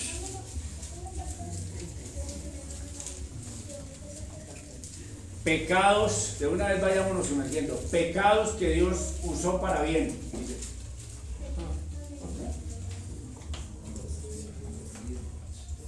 Eso se llama ¿qué? Soberanía de Dios. Soberanía de Dios. Pareciera contradicciones. Su pueblo fue idólatra, fue rebelde, fue grosero, el pueblo de Israel. Entonces Dios trae a Nabucodonosor. No es Nabucodonosor el que se le mete, que estaba un día, oiga, ¿qué hago? Oiga, me dicen que por allá delante de unos que llaman judíos, voy a caer. No. Dios movió el corazón de Nabucodonosor a venir a llevarse los prisioneros. Fue Dios. Porque eso es lo que dice mi Biblia, no que yo me soñé anoche. Y vienen y le hacen unos males, violan todas las mujeres, matan a los niños, se llevan, maltratan a los ancianos, se llevan a los jóvenes, queman el templo y destruyen Jerusalén y la dejan en ruinas. Y después dice Dios, ¿sabe qué, Nabucodonosor? Te voy a castigar durísimo por lo que usted le hizo a mi pueblo. Es injusto, luego no fue usted el que lo trajo. Es que yo soy Dios y yo hago lo que yo quiero. Que hay unos que se atreven a decir, Dios hace lo que le da la gana, pero se escucha feo. Se escucha un poco feo y en el púlpito se escucha feo eso. Pero esa es la verdad. Dios hace lo que le place, lo que Él quiere. Y si a usted no le gusta, por eso escuchan a su pastor siendo irónico. Si a usted no le gusta ese Dios, entonces consígase otro. Y claro, lo consiga a la vuelta de la esquina, usted vaya y allá hay venden dioses, hay otros dioses. Hasta donde yo sé, hay uno absoluto y no habrá ninguno como él. Jamás. Entonces, Génesis 37, ¿cierto? No busquemos como tal ningún pasaje aquí, sino en Génesis 37 solamente apúntenlo. Bueno, sí, miremos el pecado. Miremos el pecado aquí que aparece claramente.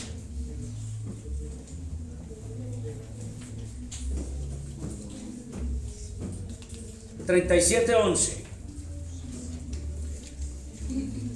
Y sus hermanos, es más, el papá también se puso bravo. Verso 10. El papá también se puso bravo. Verso 10. Y lo contó a sus padres, o a su padre, perdón, y lo contó a su padre y a sus hermanos, y su padre le respondió y le dijo, Reprendió. ah, gracias, hijita. ¿Qué dije yo? Respondió. No, muy bien, gracias, hijita. Si ven lo mal leído, cuando uno lee mal, daña todo, totalmente daña el sermón, es herético, tiende a la apostasía. Cuando usted lee mal, eso es gravísimo. El papá se puso bravo. ¿Lo qué? Lo reprendió y le dijo, ¿qué sueño es este que soñaste? Imagínense a uno vaciarlo que soñó algo. Imagínense eso. ¿Acaso vendremos yo y tu madre y tus hermanos y nos prostraremos en tierra ante ti? Verso 11. ¿Hay pecado o no hay pecado? Lean el 11.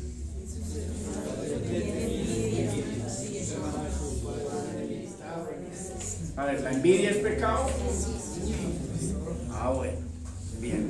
Y ya sabemos la historia que lo vendieron. No nos pongamos a todo eso. Sigan buscando, que por ser tonto y no...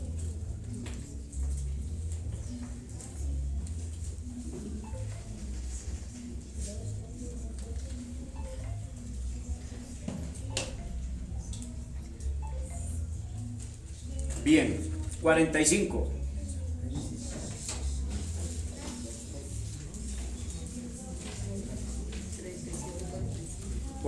No, capítulo 45, mi amorcito. Capítulo 45.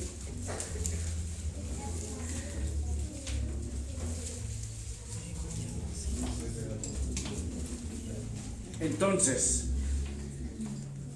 en el 37 hubo un acto ¿qué? Pecaminoso, perverso, malo. Le tomaron envidia y lo vendieron.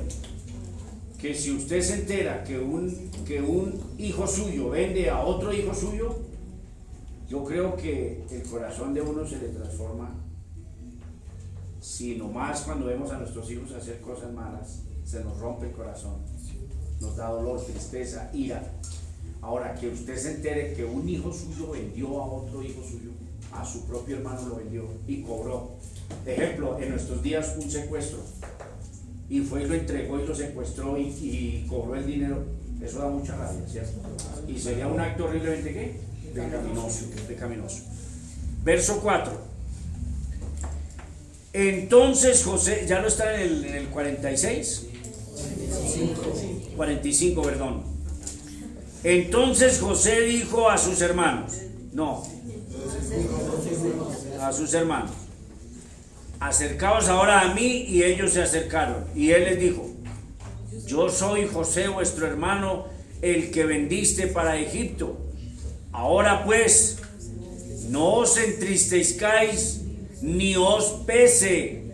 Oiga, no se entristezcan ni sientan pesar. No os pese de haberme vendido acá, porque para preservación de vida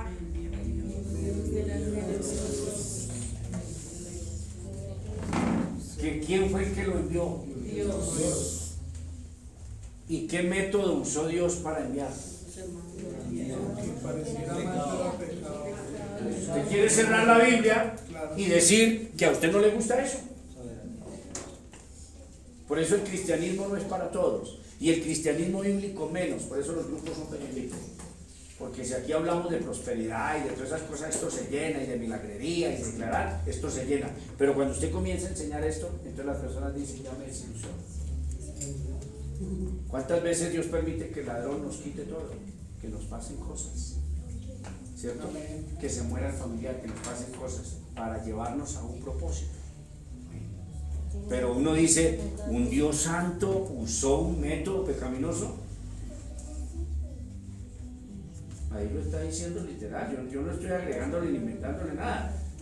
Es más, es tan aterrador que el mismo que sufrió el daño es el que tiene una fe tan firme que le está diciendo, ni se pongan más tristes, ni sientan pesar, es más, ni me pidan perdón.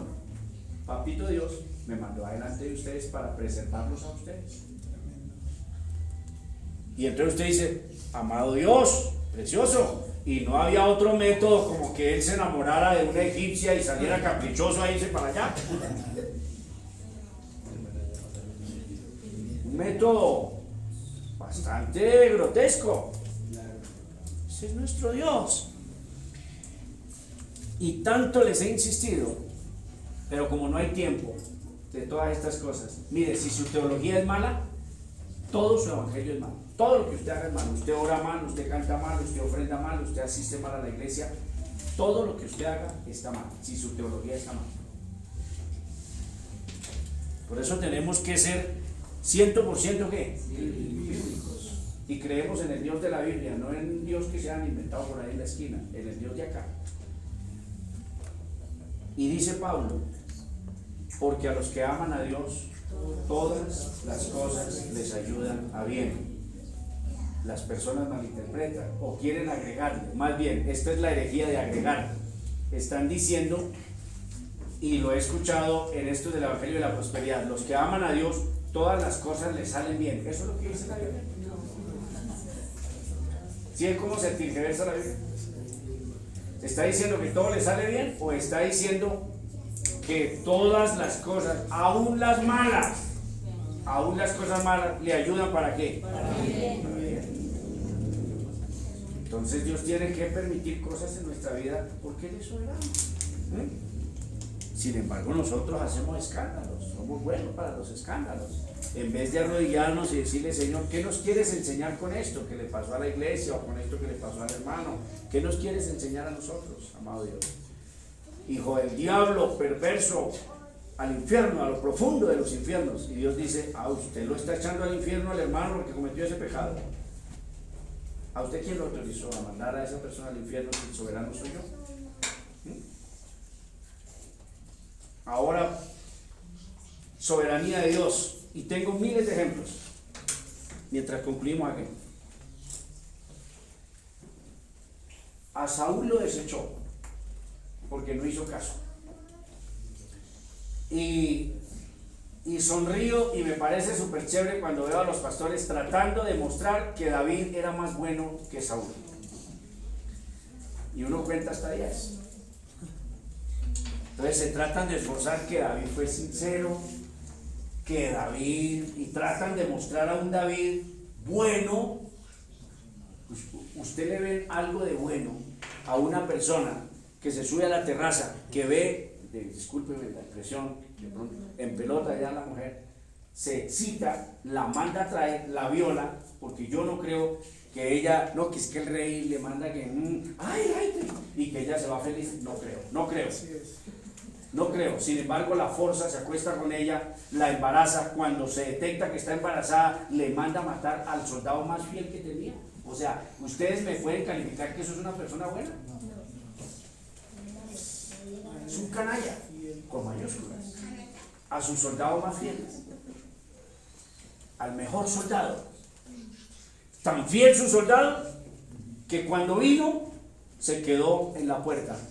Dijo, mi rey, ¿cómo es posible que yo, su siervo, esté teniendo sexo y disfrutando con mi esposa cuando mi señor, y desamparar la puerta del palacio de mi señor? Y se quedó en la puerta.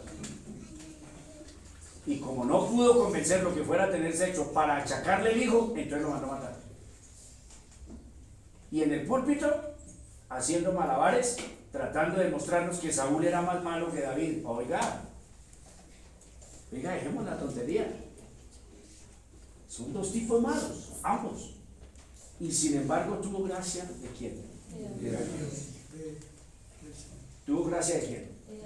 De David. ¿Tuvo gracia de Dios? ¿Tuvo gracia de quién? ¿O derramó su gracia en quién? En David. No nos gusta ese Dios. A mí no me gusta ese Dios.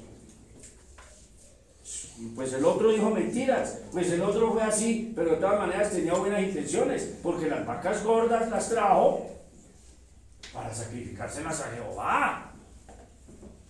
Tenía buenas intenciones. A mí no me gusta ese Dios. Ahora cuando dice que los dos gemelos, los dos mellizos no habían hecho ni bien ni mal, y sin embargo aborreció a Esaú y amó a Jacob, entonces todos tratan, los que no creen en la soberana elección, y que en Nepal tampoco creen en la soberana elección, algún grupo, entonces los que no creen en la soberana elección dicen, se esfuerzan para tratar de decir que Esaú era más malo que Jacob. ¿En serio? Si le digo Jacob, malo con mayúsculas. Es más, si el suegro no se pone pila, lo dejan arriba. lo deja en la olla, en la ruina, le había quitado hasta los calzoncillos al suelo.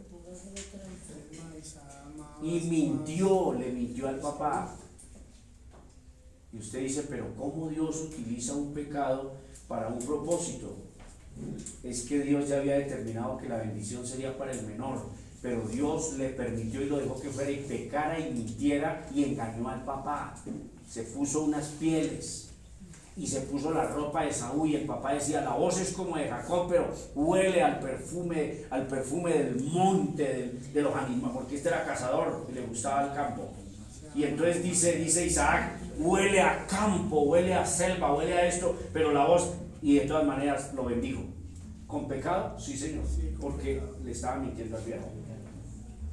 ¿Y quién lo permitió? Entonces, si ustedes se desilusionan de ese Dios, si quieren, acabamos la iglesia hoy. Si quieren, no se congreguen más. Y dejamos así. Lo único que les digo es que hay un solo Dios. Y que ese Dios es imposible que usted pueda por lo menos acercarse en su conocimiento. En su sabiduría dice, y su conocimiento no hay quien lo alcance. ¿Más ejemplos? Montones de ejemplos en la Biblia. ¿Quieren seguir acá? Y me perdonan porque ahí estoy ya casi predicando.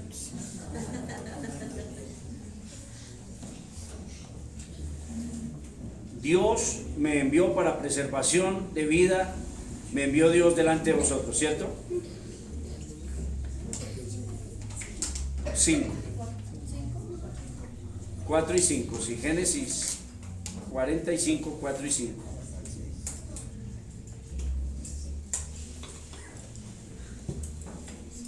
Verso 7. ¿Que quién lo envió? Dios me envió. Dios me envió delante de vosotros para preservaros posteridad sobre la tierra y para daros vida por medio de la gran liberación. Así pues, mire el verso 8. O sea, es que esto es asombroso. Qué hermoso es una iglesia bíblica, cimentada en la Biblia, de verdad, eso es lo más bello que hay. Mire, después de que ustedes se anclen aquí, baja un ángel del cielo, brillante, de luz, a decirles una cosa distinta y sale pateado de su alcoba. Usted lo patea, le dice que usted vino a decirme qué, y lo enciende y lo saca. Pero cuando usted no es bíblico, hermanos, una oportunidad, por favor, pastor, una oportunidad. Tuve una revelación anoche, se me presentó un ángel hermoso, brillante, y me dijo que el pastor Pedro era el profeta. ¡Ay, gloria a Dios, nuestro pastor es profeta! La iglesia se tuerce, porque no se ancla aquí, acá en este libro. Por eso el apóstol Pablo dijo, si alguno de nosotros, o un ángel del cielo, trae un evangelio diferente, maldito sea. Es este libro, miren mis amores, es este libro. Este libro es el único que habla de Dios. Verso 7. Dios me envió delante de vosotros para preservaros posteridad sobre la tierra y para daros vida por medio de la gran liberación. ¿Cuál era el propósito? Que no se fueran a morir de hambre, porque donde se queden, se mueren de hambre. Donde se queden, se mueren de hambre. 8. Así pues, mire, subrayan. Así pues, no me enviaste vosotros acá. Oigan, pero sí lo enviaron porque lo vendieron. No me enviaste vosotros acá, sino ¿quién lo envió? Dios. Que me ha puesto por padre de Faraón y por señor de toda su casa y para gobernar en toda la tierra. Daos prisa y decirle a mi padre que algo malo, algo pecaminoso utilizó Dios. ¿Les gusta ese Dios? Amén. Al mundo no le gusta este Dios. El mundo detesta este Dios. No les gusta. Porque nosotros, mire, grandes predicadores, grandes maestros, entonces sería Dios injusto. Yo no puedo tolerar esa palabra de un predicador, de un maestro que diga que si Dios no le da la oportunidad a todos, que entonces es injusto. ¿Desde cuándo nosotros le damos órdenes a Dios y regulamos el carácter de Dios? ¿Desde cuándo usted tiene la autoridad de regular el carácter de Dios para decirle a cuántos debe salvar, a quiénes debe salvar, quién es buena gente, quién no es buena gente? Entonces, comentarios serios sobre esto: soberanía de Dios y responsabilidad humana. ¿Son responsables y son pecadores los hermanos de José? Sí, Señor, porque pecaron al haber vendido a su hermano y son responsables de su acto. Ellos tienen que responderle a Dios. No van a pensar de que, tranquilos mijos, eso fue mi voluntad, entonces no se preocupen. No se preocupen. Pecaron gravemente con haber vendido a su hermano. ¿Cierto? Esa es responsabilidad humana. Y soberanía de Dios es que, ¿cómo le digo?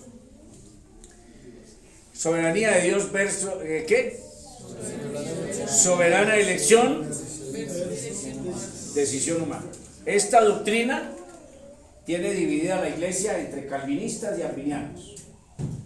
En Latinoamérica el 70% de las iglesias son pentecostales, el 70%, hay un pequeño 30% de iglesias que son bautistas, reformadas, históricas, y el 70% de todos los latinoamericanos desde México hasta Chile son pentecostales. Los pentecostales son arminianos, los pentecostales son,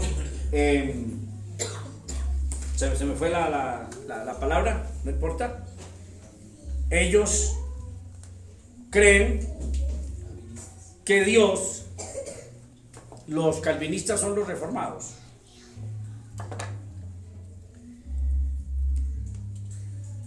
Vamos a abrir Romanos 9, que ya lo saben ustedes.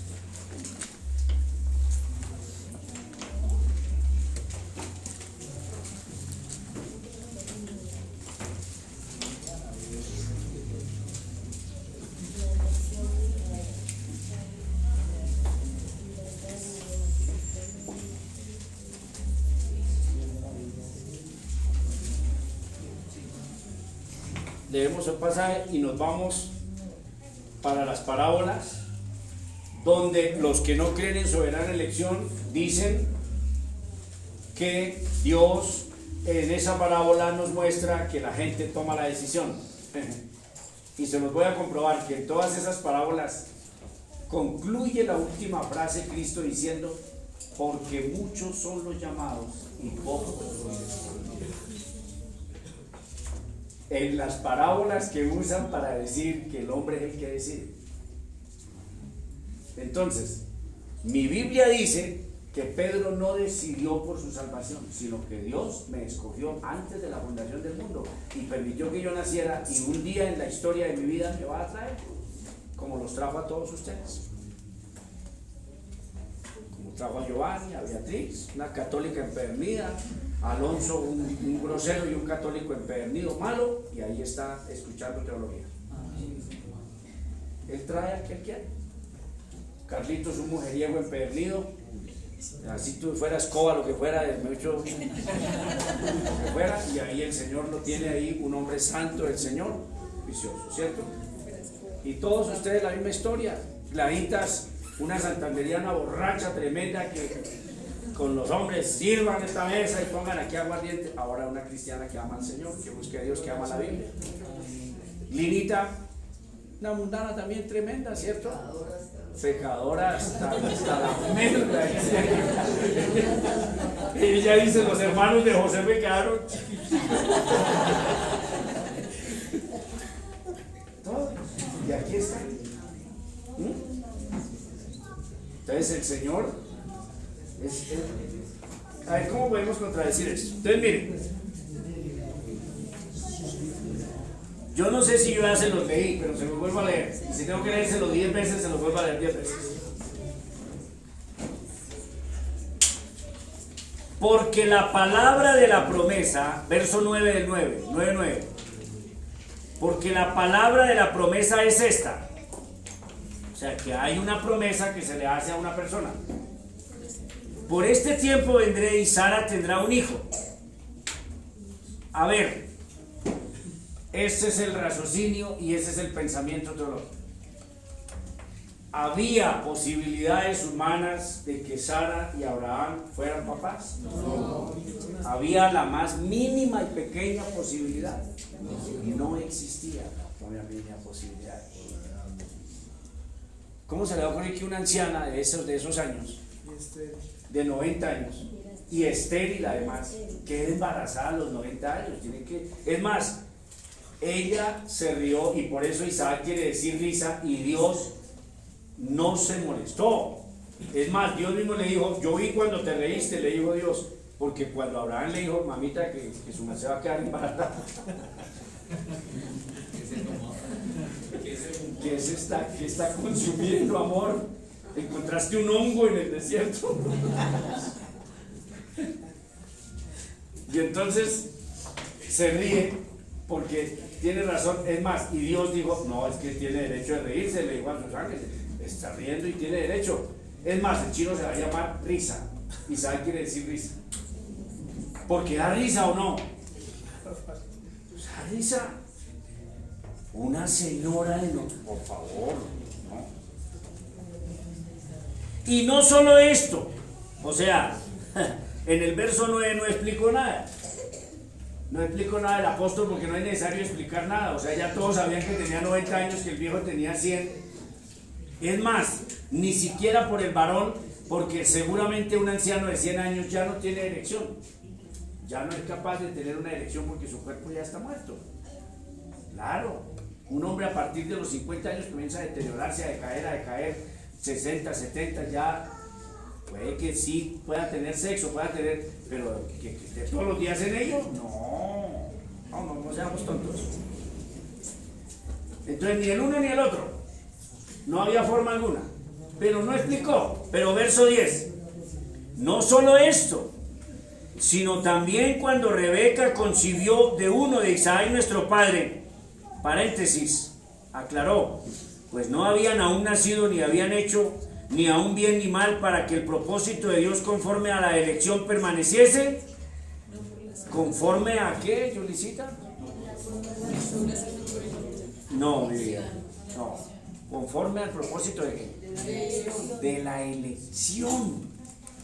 Dos palabras: propósito y elección.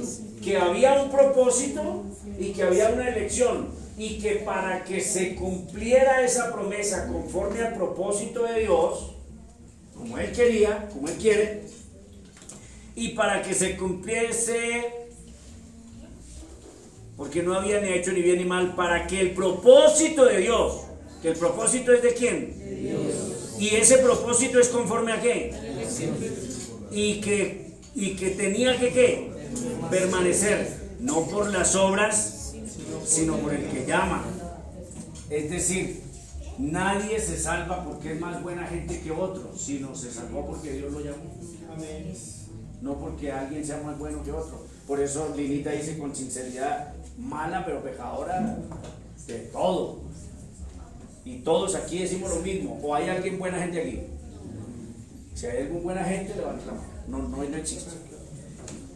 Se le dijo: el mayor servirá al menor. ¿Ese era el qué? El propósito, ¿cierto?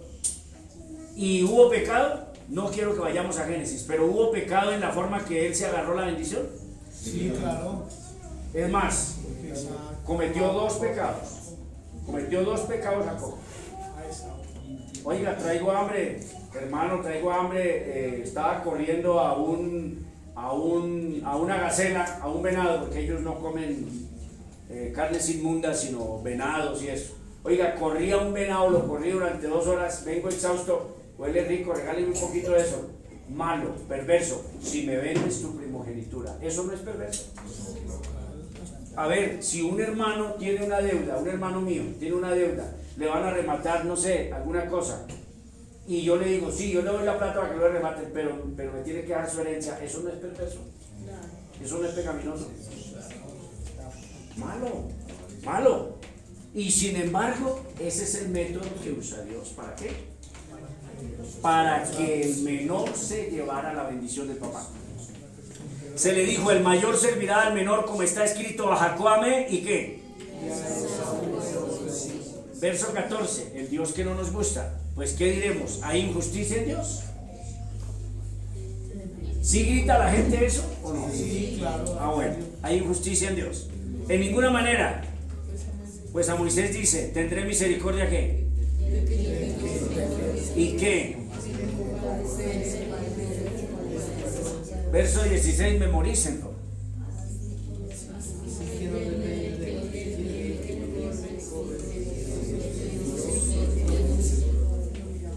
¿Sí ves? Si es que no dependió de ustedes estar aquí ni ser salvos. Dependió de Dios, que tuvo misericordia de ustedes y los colocó en su grupo, en su iglesia. ¿Por qué quiso? ¿Cualidades? Cero cualidades. Ninguno de ustedes tenía ni la más mínima cualidad para clasificar al reino de Dios. Porque si hubiera cualidades, entonces el reino de Dios sería como premio y no como gracia.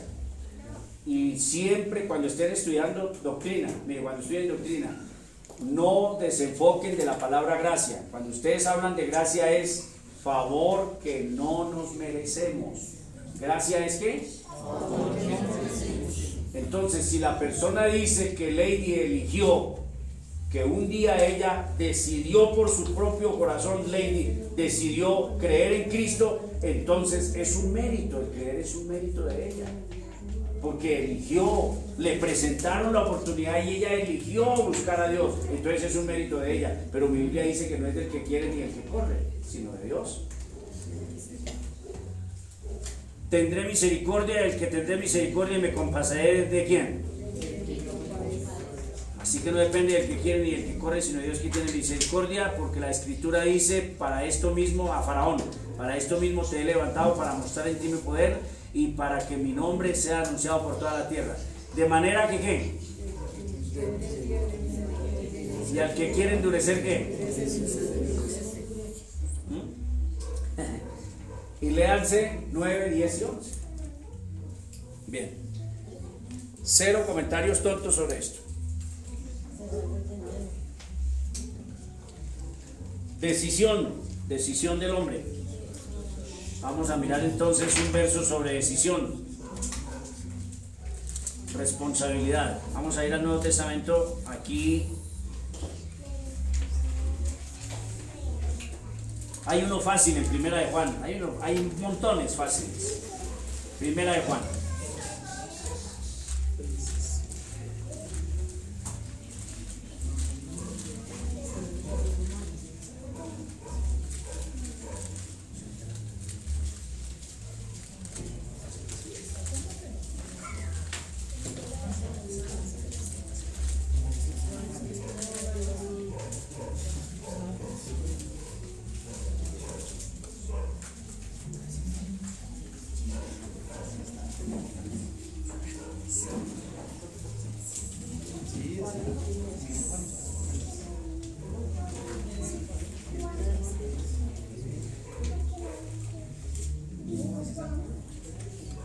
Creo que estoy mal.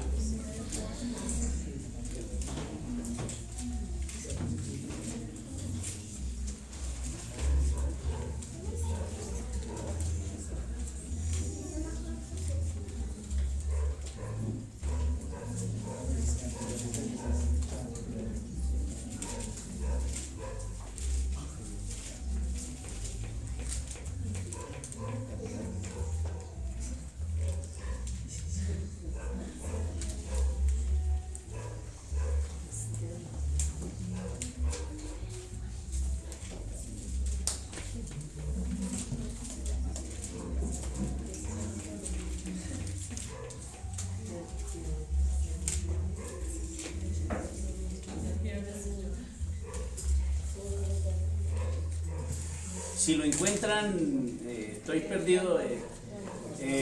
Mira, perdón, no es ese, estaba confundido. Mas a todos los que le recibieron les dio potestad de ser hechos hijos de Dios. Como en Efesios, pastor.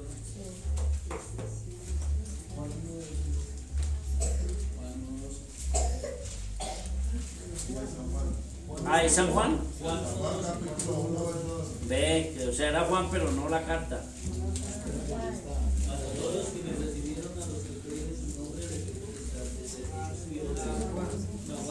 Era Juan, no la carta, sino el Evangelio. Bien. ¿Juan 1 qué? 12. El hombre es responsable si escucha el mensaje de Dios. Verso 9.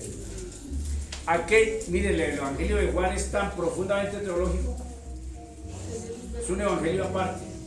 Él no se centró en si era la genealogía de José, de David. Él no se centra en nada de eso. Juan se dedica a demostrar que Jesucristo es Dios. Es Dios. 9, del 1. Aquella luz verdadera que alumbra a todo hombre venía a este mundo. En el mundo estaba y el mundo fue hecho por él. Responsabilidad, ¿pero qué? A lo suyo vino y los suyos no le recibieron. Responsabilidad. A lo suyo vino y los suyos ¿qué?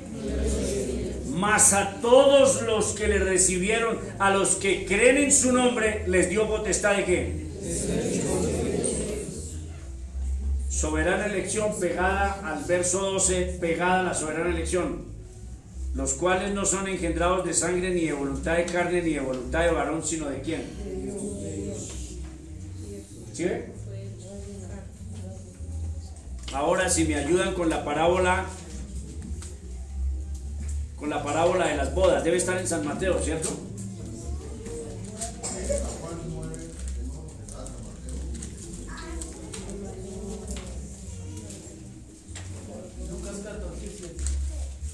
Lucas, ¿qué, hijito? 14:7. Lucas 14:7. Gracias.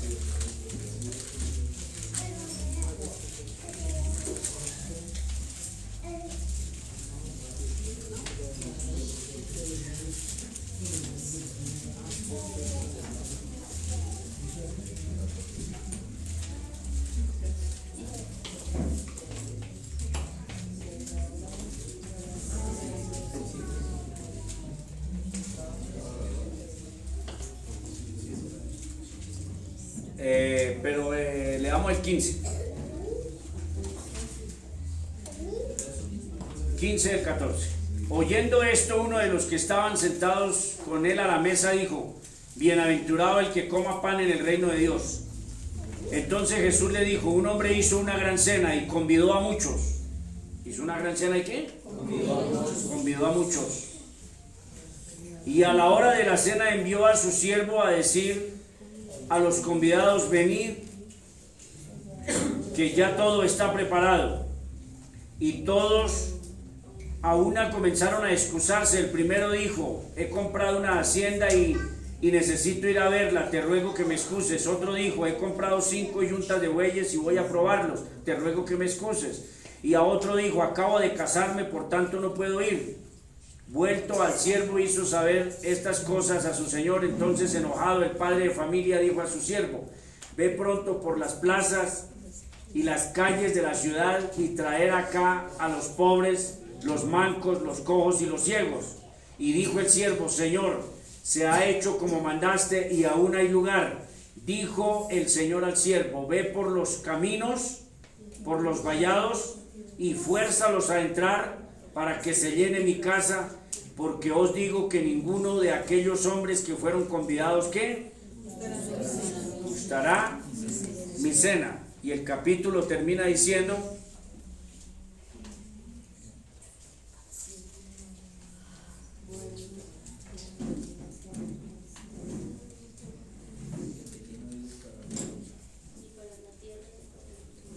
¿cómo termina diciendo? El que tiene oídos para oír. El que tiene oídos para oír, ¿qué? Oiga, Ok. eso dice El último, ¿cierto? Sí. Entonces, en la parábola de la gran cena, lo que deja claro es que las personas no entraron porque no quisieron entrar. ¿Cierto? Eso es lo que deja claro. Usted va leyendo y usted encuentra ahí que los convidaron y que dijeron que no querían ir. Y que entonces el Señor se enojó, ¿cierto? Y entonces mandó entrar a toda clase de gente, pobres, mancos y todos, y que les dijo que se llenara la casa y que además los forzaran ¿a qué? A entrar a la casa, porque os digo que ninguno de aquellos hombres que fueron convidados, ¿qué? Y entonces las personas se van en una posición, bueno, entonces dice, pero mire, la parábola de la cena dice que fue que los invitados y no quisieron creer, ¿cierto? Entonces, cuando usted estudia juicioso, siempre la misma Biblia lo llevará a concluir de que igual cuando está hablando de que vaya y de entre a todos, fue soberana elección, es pensamiento teológico. Se lo voy a demostrar. Los pobres, los mancos y los que estaban en el camino sabían que había una cena. No. Estaban noticiados, alguien les había dicho que había una cena donde un señor, o estaban por allá en sus trabajos, lejos de pensar que iban a la cena. Estaban lejos de pensar. Cuando de repente llegaron unos siervos a casi, dice, fuérzalos. Fuérzalos. ¿Cierto? Fuérzalos. Fuérzalos. Es diferente a fuérzalos. ¿Qué es forzarlos? Como forzarlos, como haciéndoles fuerza, como empujándolos. Pregunto, si usted es juicioso y lee despacio, que los que estaban en los vallados y en los caminos y los pobres y los mancos, esa gente no estaba ni siquiera enterada que había una tal cena, y los forzaron a entrar, pero ¿a dónde nos llevan? Camine que es una cena, pero ¿a dónde me llevan? ¿A dónde me llevan? Y lo fueron entrando y lo metieron a la cena. Pregunto, si usted es juicioso, si hay una soberana elección ahí o no, porque a la final entraron los que ni siquiera habían pensado que había una cena. Entonces, ¿en qué radica aquellos que comenzaron a excusarse? Radica en el pueblo de Israel, que teniendo la Torá y teniendo la ley y teniendo todo, rechazaron a su Dios, ¿cierto? Pero porque lo rechazaron no quiere decir que el Señor tenía un plan B. Como estos me rechazaron, entonces plan B, igual voy a hacer la cena. Como estos no quisieron entrar, entonces igual vayan y traigan. No, el plan ya estaba hecho desde la eternidad, ¿cierto? ¿Y Dios y qué? Dios y el mal.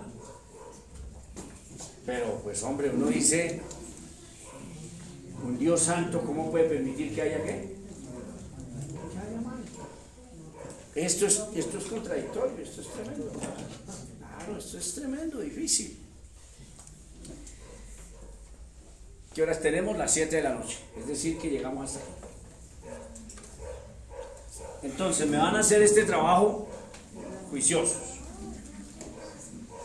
Pueden buscar más citas, Biblias de referencia, todo esto. Pueden usar esto. Un comentario sobre estos cuatro. Comentarios. ¿Listo? No se asuste, Beatricita. No le entre pánico. Porque ella me mira fija con una atención especial. No es chévere, no, estoy contento de que su merced quede así, perpleja, está perpleja. Y eso es hermoso, Beatricita, no, está bien, pero que ella me mira profundamente. Comentario teológico de la soberana elección, Beatriz. Sí. El Dios Trino, soberanía y responsabilidad. Soberana elección es: ¿decide el hombre salvarse o Dios decidió salvarlo desde la eternidad? Eso es lo que quiere decir esto. Aquí lo que está diciendo es que Dios ya escogió a los salvos desde la eternidad y eso llegarán. Y decisión humana es si es el hombre el que decide salvarse o fue Dios que ya decidió. Y Dios sí es malo. Entonces, está diciendo, por ejemplo, a ver, un pasaje y nos vamos.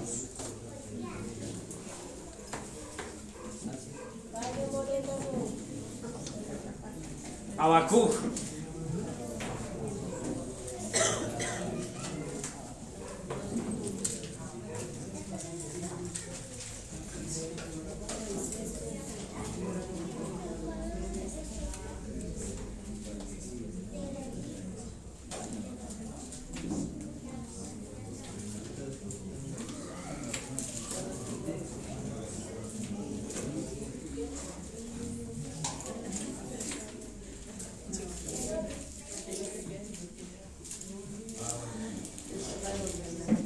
presten atención a Habacuc del 1 al 4.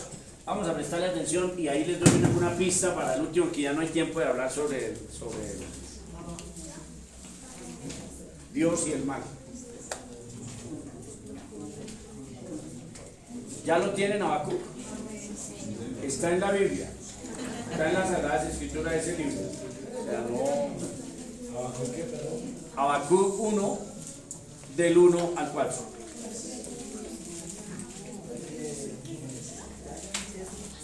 La profecía, ¿ya? No, es mejor que lo tengan.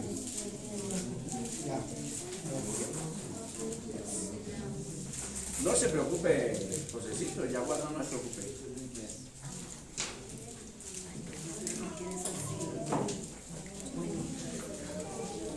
Ya lo tienen, ¿listo?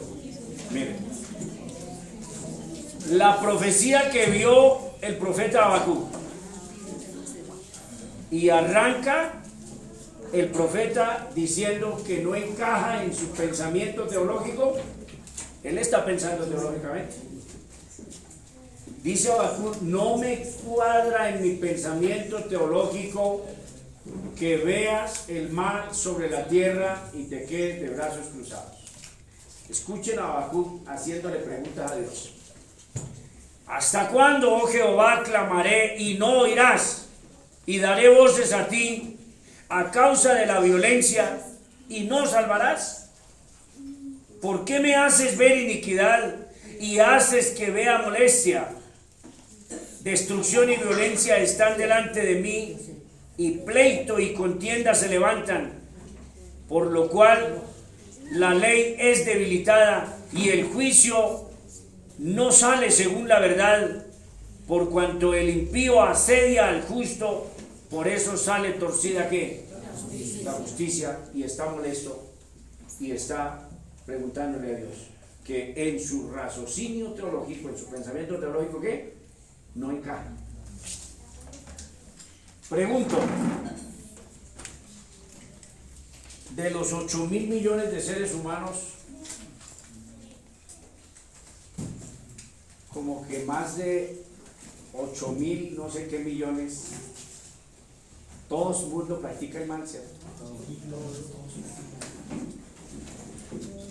¿Por qué Dios permite el mal? Si Él es santo, si Él aborrece el mal. Entonces las personas quieren razonar teológicamente, quieren meterle filosofía, razón, y dicen, pues porque el hombre es rebelde. ¿Por qué permite que el hombre sea rebelde? Pues porque Él es bueno y Él quiere darle la oportunidad. ¿Por qué le quiere dar la oportunidad? Esa es la forma en que ustedes deben. Bien. Entonces, comentarios libres, tranquilos. A ver, un pequeño, no es correctivo, es orientación. Algunos de ustedes son supremamente simples. Ponen un renglón. Pedro Rojas, un renglón. Y otros me traen 5 hojas. Profundizan teológicamente, hacen exégesis, ¿cierto? Orientación. Busquen una moderación. El que es simplón, esfuércese por escribir 3 renglones, metiendo su razón, su pensamiento, el que les enseñó hoy. Y el que es apasionado, frenético, apasionado, modérese y trate de, en un párrafo, decirme todo lo que usted quiere decir. ¿Listo? Entonces no es correctivo, es orientación. Orientación.